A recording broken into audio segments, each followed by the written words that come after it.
She said, "You are being annoying," while I was hugging her. I replied, "Okay, I'll give you space." Then I cut contacts, focused on my life, thrived quietly, and a few weeks later, she missed the warmth I once gave her. We were standing in the kitchen. Tuesday night. Nothing dramatic. I'd just come up behind her while she was scrolling on her phone and wrapped my arms around her waist. The same way I had 100 times before. The same way she used to lean back into without thinking. She said it like she was swatting a fly. "You're being annoying." This time she stiffened. I laughed a little, thinking she was joking. She wasn't. "I'm serious," she added, shrugging me off. "You're being clingy." That word landed harder than I expected. Quick background. I'm Alex, 29M. She's Jenna, 27F. We'd been together a little over 3 years, living together for one. From the outside, we were that stable couple. Same routines, same friends, same plans everyone assumes are permanent. I stepped back, hands up like I'd crossed some invisible line. "Okay," I said. "I'll give you space." I meant it in the moment. I didn't argue. I didn't ask what I did wrong. I didn't defend myself. She nodded, already back on her phone, crisis solved in her mind. "Thank you," she said, distracted. "I just need less intensity." That was it. No follow-up. No conversation. Later that night, she went to bed early without saying goodnight. I stayed up on the couch, staring at the muted TV, replaying that sentence over and over. "You're being annoying." Not cruel enough to cause a fight. Just dismissive enough to make you question your place. Looking back, that was the moment. Not when she said it, but when I felt something in me quietly switch off. The next morning, I didn't kiss her goodbye. I didn't text her during the day. I didn't ask how her meeting went. Not out of spite. I was just honoring her request. Space. She didn't notice. At least not yet. By the end of that week, I'd stopped trying entirely. No good morning texts. No check-ins. No small touches as we passed in the hallway. I focused on work, started going to the gym again, reconnected with friends I'd slowly drifted from. She called it finally calming down. I called it stepping back.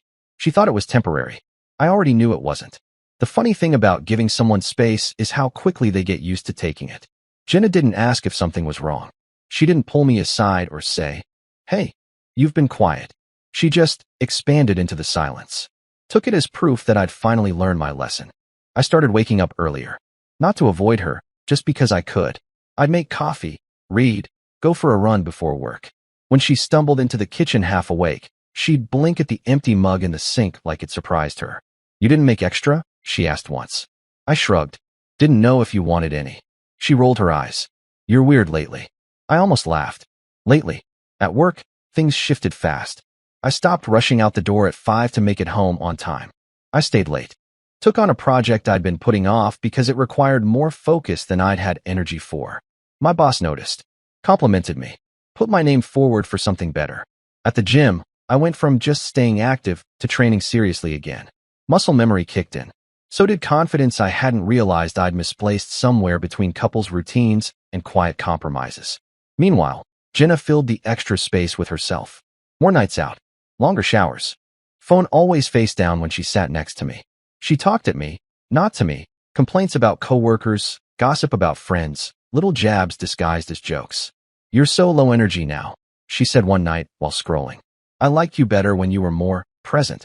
I looked at her and realized something strange. I didn't feel defensive. "I'm just matching the vibe," I said. She snorted. "Whatever that means." That weekend, I didn't ask what her plans were. Didn't wait around. I met up with friends, the kind I used to cancel on without thinking. We laughed. We stayed out late. Nobody made me feel like my presence was an inconvenience. When I came home, she was already asleep. No text. No check-in. No "where are you?" And that's when it hit me. She didn't miss me yet because she hadn't lost me yet. She still thought I was there, just quieter, more manageable, less annoying. She had no idea I was already halfway gone. The first crack showed up about 2 weeks later. It was small, almost unnoticeable if you weren't looking for it. She came home from work in a bad mood. Keys thrown on the counter, shoes kicked off instead of lined up like she usually did. I was at the table answering emails, already changed into gym clothes. "You're not cooking?" she asked. I glanced up. I already ate. Her eyebrows pulled together. "Without me?" I nodded. "You said you were working late." She huffed. "So? You couldn't wait?" That was new. For months, she'd been annoyed when I did wait. When I'd ask. When I tried to plan around her schedule. I didn't think it mattered, I said honestly. She stared at me for a second, like she was trying to locate the right version of me in her head. The one who used to apologize. The one who'd scramble to fix the vibe. Well, it does, she snapped. It's weird eating alone. I almost said you asked for space. Instead, I just went back to my laptop. That's when the questions started. Not real concern, more like inventory checks. You working late again tomorrow? Why are you always at the gym now? Who are you texting? Each one delivered casually, like she didn't care, but her eyes stayed on my face a little too long. One night, she reached for me on the couch. Not affectionately, more like testing if the button still worked. I didn't pull away, but I didn't lean in either. Are you mad at me? She asked. No, I said, which was true. I wasn't mad. I was past that. She frowned. Then why do you feel different? I thought about telling her. About explaining how one sentence can change how safe you feel reaching for someone. How being called annoying rewires something quietly, but permanently. Instead, I said, I'm just focusing on myself lately. She laughed, sharp and dismissive. Don't get all self-help on me. But later that night, I noticed she scooted closer in bed. Her leg hooked around mine like it used to. A move she hadn't done in months. She fell asleep like that. I lay there awake, staring at the ceiling, realizing something important. She wasn't missing me. She was missing the way I used to make her feel without asking for anything back. And she was starting to feel the cold where that warmth used to be. A few weeks in, she started doing this thing where she'd hover. Not obviously. Not in a way she could be called out on. Just lingering. Standing in doorways while I tied my shoes. Sitting on the bed scrolling while I folded laundry. Asking half questions and pretending they weren't questions. Going somewhere. Seeing people from work? Back late. I answered politely. Briefly. Never volunteered extra information. It drove her nuts. One night, she tried to pick a fight. I could feel it coming the moment she walked in. Energy sharp, voice already edged. You don't touch me anymore, she said, arms crossed. I looked at her. Really looked. She wasn't hurt. She was annoyed. Like a service she paid for had been downgraded without notice. You told me I was being annoying, I said calmly. I figured I'd dial it back. That was one comment, she snapped. You're acting like I told you to disappear. I shrugged. You asked for space. I didn't mean this much space. There it was. Not too little. Not too much. Just enough that she still felt wanted without feeling responsible for how she treated me. I'm comfortable, I said. Are you? She didn't answer. She turned away, muttering something about me being dramatic. But later that night, I caught her watching me from the bathroom doorway while I brushed my teeth. Her expression wasn't angry. It was unsettled. A few days after that, she texted me in the middle of the workday. Do you still love me? I stared at my phone for a long time. A month ago, I would have reassured her immediately. Paragraphs. Emojis. Inside jokes. Now I typed 3 words. I care about you. She didn't reply for hours. When she finally did, it was a single message. That's not the same. No, it wasn't. Because love requires warmth, and warmth doesn't survive being treated like a nuisance. She started being nicer after that. Compliments. Random hugs. A laugh that sounded rehearsed. Like she was trying to recreate something without understanding why it had faded. She thought she could rewind. She didn't realize the moment she called me annoying, I'd already stopped reaching. And once someone stops reaching, the distance only grows, no matter how close you stand. The shift from annoyance to anxiety happened quietly. She started waiting up for me. Not every night. Just often enough to feel intentional.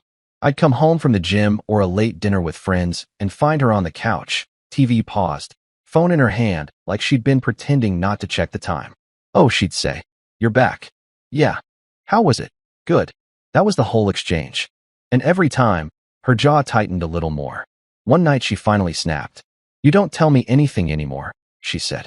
I feel like I don't even know what's going on in your life. I leaned against the counter, calm. You never asked before. You just talked over me. That's not fair, she shot back. It is, I said. No anger. Just fact. She opened her mouth, closed it, then changed tactics. You've been happier lately, she said slowly. Like, without me. That one landed. Not because it hurt, but because she was right. I didn't deny it.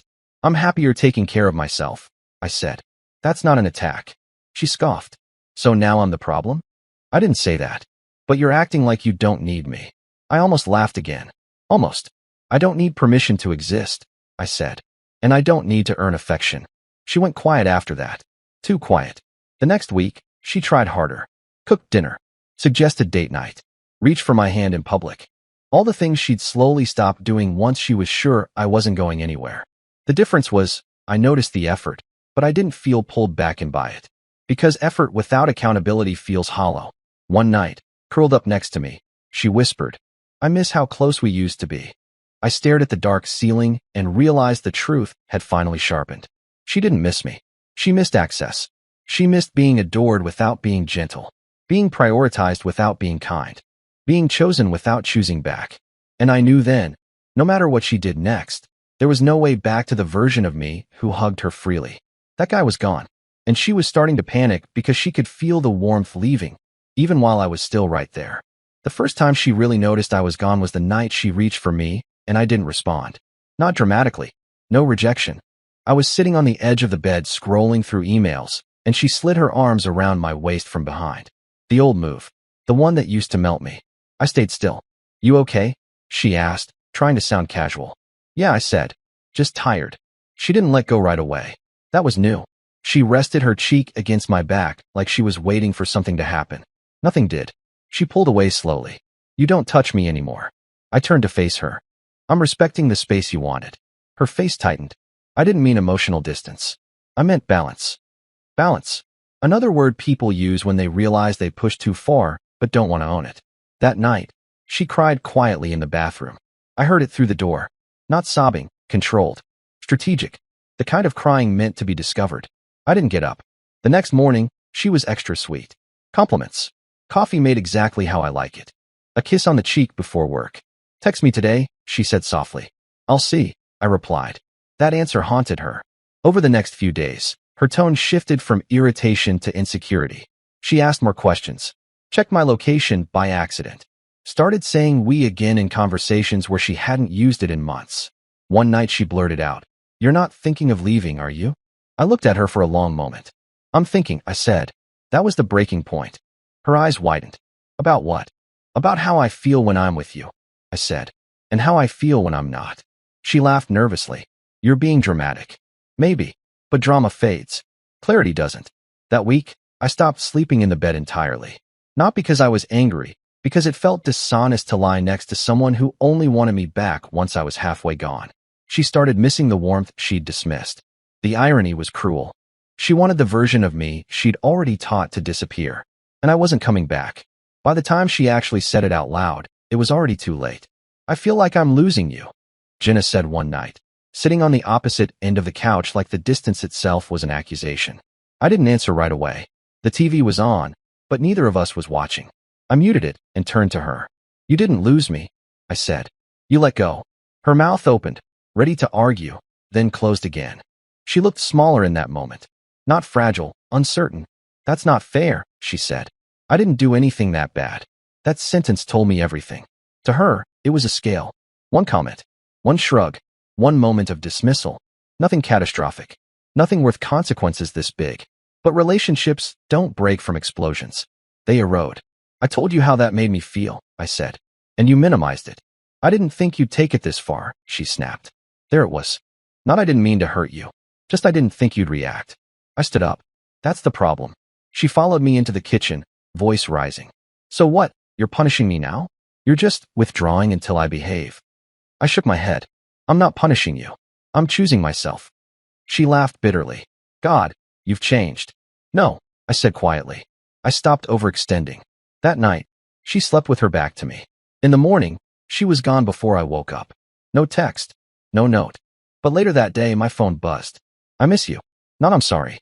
Not "I get it now." Just "I miss you." I stared at the message, then locked my phone and went back to work. That was the moment I realized something final. She didn't miss how she treated me. She missed how safe it felt knowing I'd always be there, no matter what she said. And once that illusion cracked, there was nothing left to save. The real silence started after that. Not the passive kind where you still share space. The heavier one, where everything meaningful has already been said, and what's left is just habit waiting to die. I stopped initiating anything. Conversations. Plans. Reassurance. I moved my clothes into the guest room without announcing it. She noticed, of course. "You're really doing this?" she asked, standing in the doorway. "I'm simplifying," I said. She scoffed. "You're acting like I cheated on you or something." I looked up. "You don't have to cheat to make someone feel unwanted." That shut her up. A few days later, she tried a different approach. Vulnerable voice. Soft eyes. Sat next to me like she used to in the beginning. I didn't realize how cold I'd gotten, she said. I thought we were just comfortable. Comfortable. Another word people use when effort stops feeling necessary. I never meant to push you away, she added. I know, I said. And I did. That was the worst part. She reached for my hand. I let her hold it, but there was nothing in it. No spark. No grounding warmth. Just skin. Her voice cracked. Can we fix this? I thought about the nights I'd lain awake feeling like a burden. About shrinking myself so I wouldn't be too much. About learning not to reach for the person I loved because I didn't want to be annoying. No, I said quietly. We can't fix what you didn't notice breaking. She pulled her hand back like she'd been burned. Over the next week, she unraveled. Texts during the day, checking in constantly, telling me she loved me, something she hadn't said unprompted in months. It didn't move me, because love that arrives after consequence isn't love, it's fear.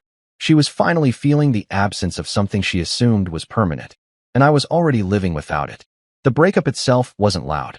No screaming, no slammed doors, no dramatic last words she could twist later into a story where she was the victim. It happened on a quiet Thursday night. She was sitting at the table, phone face down for once, fingers wrapped around a mug she hadn't touched. I was standing across from her, keys in my hand, not packed bags yet, just keys. The symbol came before the action. So that's it, she asked. Her voice was steady, but her eyes weren't. You're just done? I nodded. Yeah. She swallowed. After everything we've been through? I thought about answering that honestly. About listing the small cuts. The dismissals. The moment she called my affection annoying like it was an inconvenience.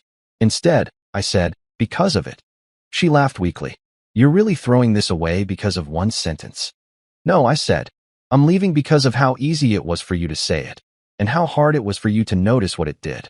She stood up fast, chair scraping the floor. I said I was sorry. You said you missed me, I replied. Those aren't the same. Silence stretched between us. Heavy. Final. So what now, she asked. I'm moving out this weekend, I said. I'll give you time to process.